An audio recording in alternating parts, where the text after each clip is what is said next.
What's up, FOA Squad? I'm Anthony, and welcome to our channel, Life with Anthony. I hope that you guys are doing well out there. So, guys, I want to start today's video off by saying thank you guys for the support of yesterday's video. It's nice to know that I have a group of people, another group of people, I should say, that, understands my situation, helps calm me down, and let me know that it is, or remind me that it's a minor setback and things are going to get better. So once again, thank you for your support from yesterday's video. In today's video, guys, I wanted to talk about a hypothetical situation. It's probably more, it almost seems like it's a 50-50 hypothetical situation. I have definitely been thinking how long I want to continue this lifestyle. My mind and thoughts have been going back and forth, March of next year, I'm calling it quits. Then I start to think, okay, if I had a different type vehicle, would I want to continue on this lifestyle? And I probably would. Because the type of vehicle that you have can make all the difference in the world at how long you want to live this lifestyle. Having a different vehicle, a bigger vehicle, a standing vehicle would no doubt make my lifestyle this way so much easier and so much better because of all the other things and that you can have in a bigger vehicle, in particular a standing vehicle. Now, I also thought, maybe I'll just upgrade to another minivan, but at the same time, I also have these thoughts of, okay, if I'm going to do it, if I'm going to make the decision to commit to this lifestyle for the next few years, then I should just, like I did with the DVD player, go big or go home, So I definitely been thinking of standing vehicles. And again, I talked about this before. The main thing about a standing vehicle, it's very intimidating to me to try and build it out. I've definitely watched throughout the years so many different types of van builds and everything from how to install a roof vent, from everything from the simple electrical system and all that stuff. And I know that there are a ton of resources out there, but that still doesn't make it less intimidating, whether it's a lot out there or not. Also comes along a price. The price of a vehicle plus the price of the build. It is not cheap to build out a vehicle. I don't care how simple you make it, or as complicated as you make it. It's going to come at a cost.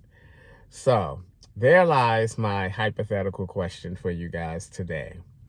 If you were in, or not in my shoes, but if you had to make this choice, what would your choice be? I'm thinking, okay, I can do one or two things because I definitely would like to get a new vehicle. I think I said that. I like to get a new vehicle, a 2022 something.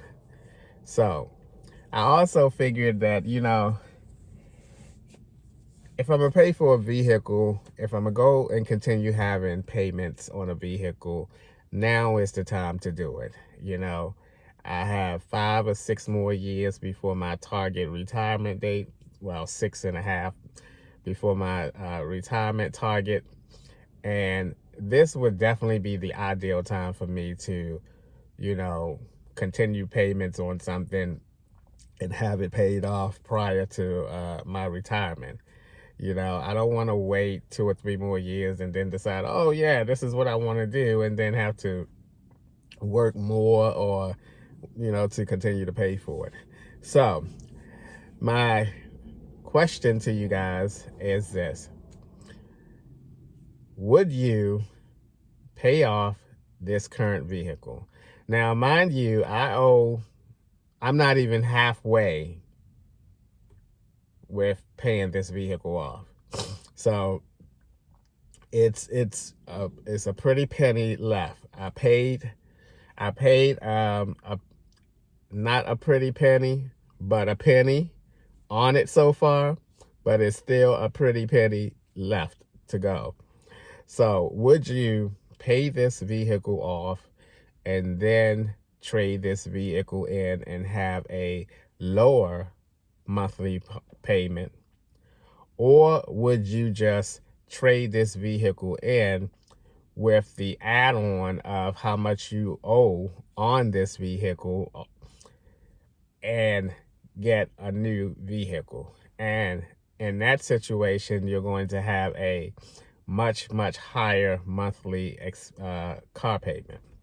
So that's the, yes, I did just wipe my nose with my sleeve like a little kid.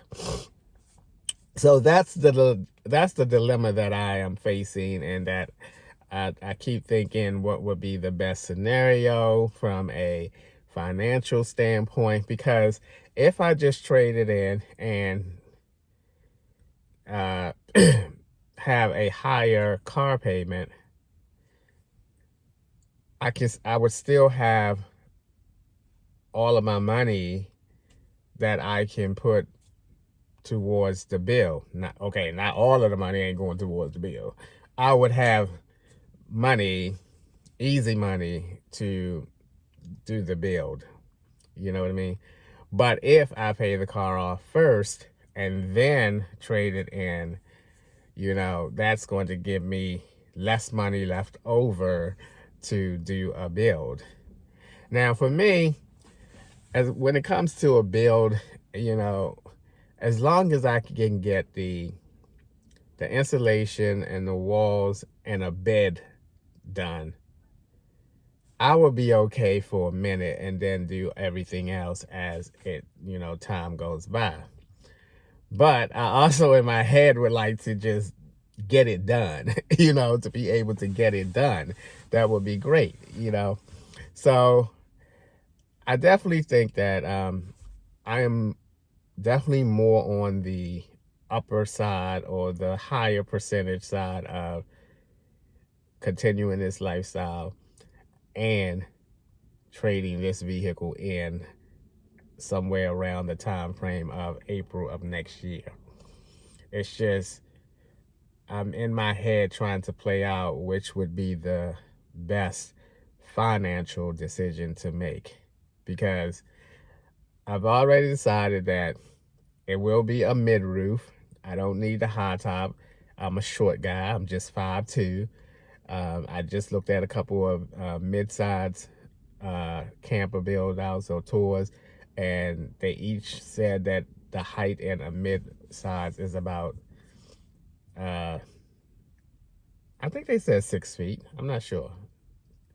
Anyway, I'm 5'2", so even if it's a 5'8", or whatever mid-roof, would be fine with me.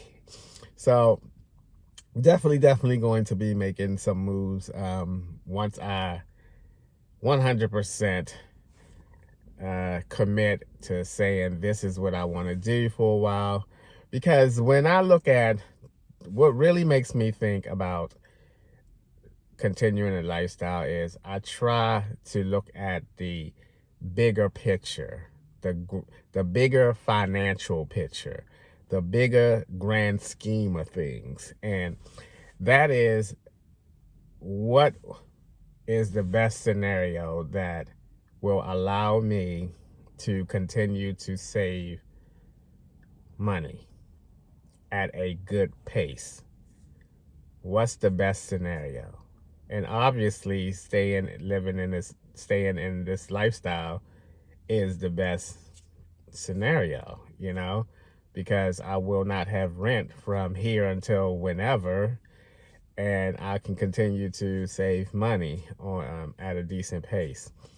So that's the overall thought in my head. How at this age can I put myself in a situation to save? I always feel the crunch of time. you know, I always feel the crunch of time. Like I don't have enough time left now. You know what I mean? I'm not wishing my life away or anything like that, but I just feel the crunch of time, you know.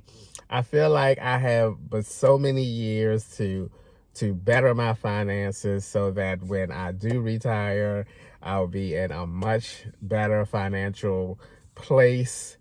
And there is no doubt in my mind that continuing this lifestyle will give me that best opportunity to be in a much better financial place. Not to mention, I will already have a home. I don't have to buy a home. Once I retire, I can do a little bit of traveling, then go back to my home base, do a little bit of traveling, go back to my home base, wherever that's going to be. I don't know why I keep belching in every video. It's like, I know why, because I just be finishing my breakfast. But anywho, that's my thought, guys. I'm very curious to hear your thoughts. If you were, you know, if you had to make this decision, what would you do? Would you pay your car off and then trade it in and have a lower monthly payment, but you'll also have less money to build it out? Or would you just at that time trade your car in with the amount of money that you have left to pay on your car? That's going to add on to the new vehicle, and you're going to have a much higher monthly payment, but you'll have the money to go ahead and build it out at that time. So share your thoughts if you like. It's always good because people have different perspectives, and people always come up with something that I may not have thought of, or a scenario that I may not have thought of, and I can't wait to hear what you guys think. All right, guys. That's going to do it for today's video. As always, thanks for taking a few minutes out of your day to watch my videos. I appreciate it. You know that, and I'll see you guys the next time.